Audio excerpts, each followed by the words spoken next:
Maintenant qu'on a fini avec la création du mapper, on va aller définir quelles sont les différentes méthodes qu'on va implémenter. Donc pour cela, je viens au niveau du service.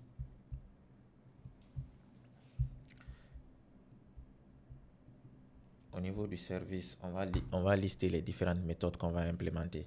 Donc la première méthode qu'on va mettre en place ici, c'est la création d'une réservation. Donc, comme je vous le disais tantôt, en retour, nous avons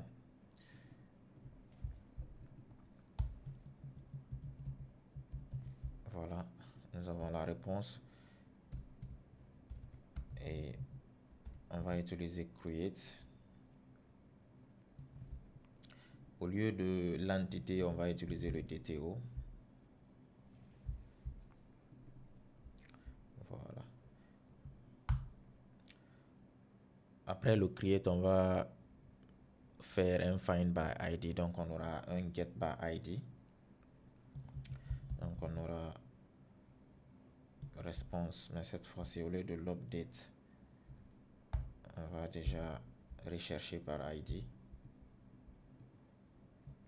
Une fois que c'est créé, donc get by ID qui prend en paramètre l'ID de la réservation. Ensuite, nous allons faire un get all. Donc, on a reservation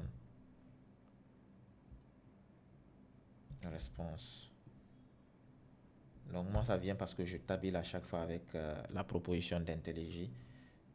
C'est pour cela que je suis obligé d'effacer à chaque fois. Donc, on a get all.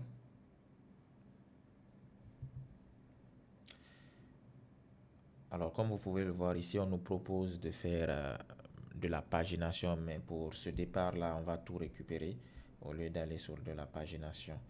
Mais lorsque on aura un nombre de réservations égal à 1000, 100 000, il est important de charger ça par page. Après le get all, on peut avoir l'update. Après l'update, le delete. Après le delete, on peut avoir une méthode comme update statut.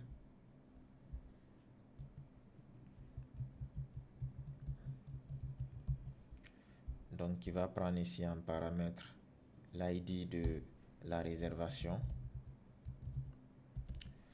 et comme second paramètre le statut.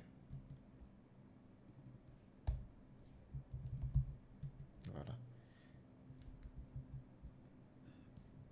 Alors, pourquoi l'ID de la réservation? Parce qu'il faut qu'on sache quelle est la réservation on est en train de mettre à jour. Pour quelle réservation on est en train d'updater le statut.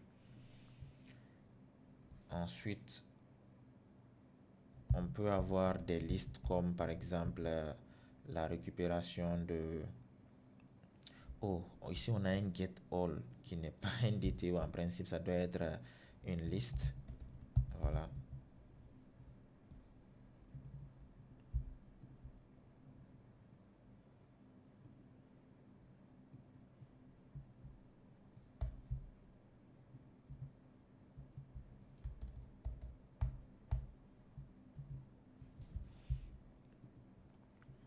Voilà. Donc ici, on peut avoir aussi une liste qui permet de récupérer toutes les réservations par statut. Et ça va prendre en paramètre ici le statut qui est de type string. Ensuite, on peut aussi récupérer par date. Donc ce que je vais faire un CTRL D qui est un raccourci pour dupliquer.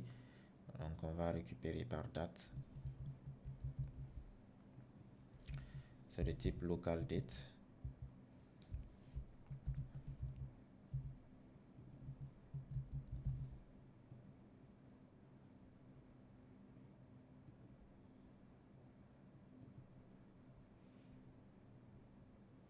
Et peut-être une dernière une dernière méthode, on va récupérer ici les réservations d'un client spécifique. Donc, je vais dupliquer cette méthode aussi.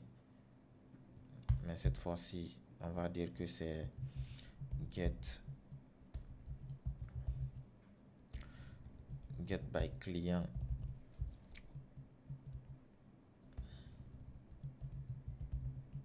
phone. À travers le numéro de téléphone, on récupère les réservations du client. Donc ici, on aura comme paramètre un string pour le numéro de téléphone. Voilà. Donc voici les différentes méthodes ici qu'on va implémenter.